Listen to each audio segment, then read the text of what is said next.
Hi, I'm 53 and I don't see a doctor. Is it because I'm never sick and I'm in great shape? Hmm, no. No, it is not. Even my cat's fat.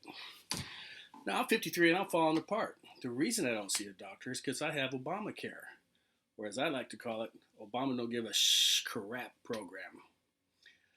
They say assisted suicide is not legal. But what about the Covered California program?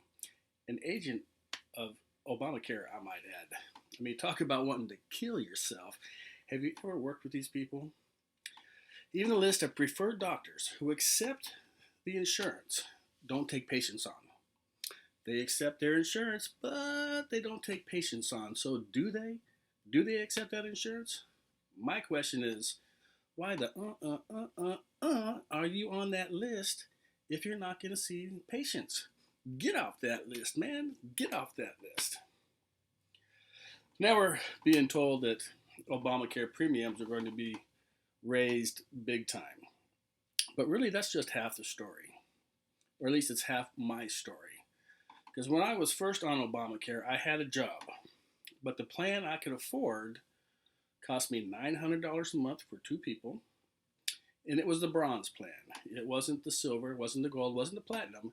It was the bronze. Now, the bronze plan has an out of pocket cost of $6,000. So I have to pay for my doctor visits, prescriptions, x rays, blood work, on and on. I have to pay $6,000 before insurance kicks in.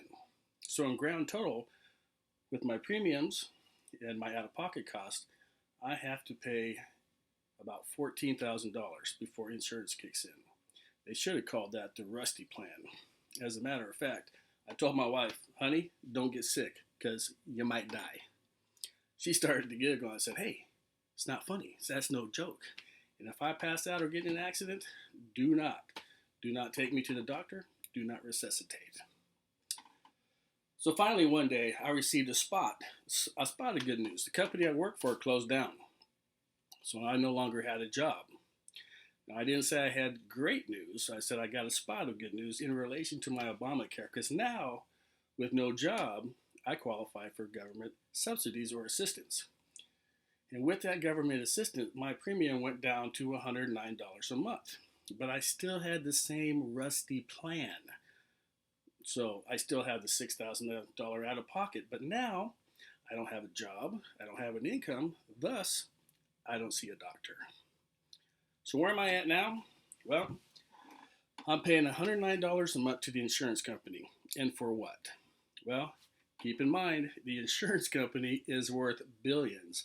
I have no job and no income. But I'm paying them $109 a month just so I don't get fined at the end of the year by the government for not having health insurance. And I can't even really go to the doctor anyway. You know how many millions of Americans don't have health insurance? Millions. You know how many of them get fined?